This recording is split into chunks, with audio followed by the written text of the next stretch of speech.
जिहाद विरोधी कायद्यासाठी अंबाबाईला साकडे, मुख्यमंत्र्यांना 1 लाख सह्याचे निवेदन देणार. कोल्हापूर. नवरात्रोत्सवानिमित्त लव जिहाद विरोधी कायदा तात्काळ लागू करावा या मागणीसाठी श्री महालक्ष्मी देवी आई अंबाबाईला साकडे घालण्यात आले.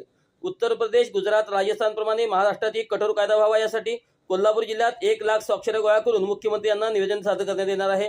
या प्रसंगी हिंदू जनजागृती समितीच्या कुमारी प्रतिभा तावरे यांनी लव जिहाद हे संघटित वैचारिक युद्ध असून त्यात धर्मांतरण, शोषण व दहशतवादी कारवाया होतात, त्यामुळे राज्यात तातडीने कठोर कायदा व्हावा असे सांगितले. यावेळी शिवसेनेचे उपजिल्हाप्रमुख किशोर घाटगे, हिंदू एकता आंदोलनाचे शहर प्रमुख गजानन तोडकर, दिलीप बिवटे, सेवाव्रत प्रतिष्ठानचे संभाजी बंडा साळुंके, महाराष्ट्र मंदिर महासंघाचे अशोक गुरव, महाराज प्रतिष्ठानचे निरंजन शिंदे, मराठा तितुका मेळवाचे योगेश केरकर, हिंदू महासभेचे प्रशांत पाटील, श्री शिवप्रतिष्ठान हिंदुस्थानचे विजय चौगुले, उद्धव बाळासाहेब ठाकरे पक्षाचे तालुका प्रमुख राजू यादव, विश्व हिंदू परिषदेच्या वंदना बोंबलवाड, हिंदू जनजागृती समितीचे शिवानंद स्वामी, मधुकर नाझरे, कुमारी प्रतिभा तावरे, सौ प्रीती पवार, सचिन भोसले, कैलासाबा जाधव आदी मान्यवर मोठ्या संख्येने उपस्थित होते.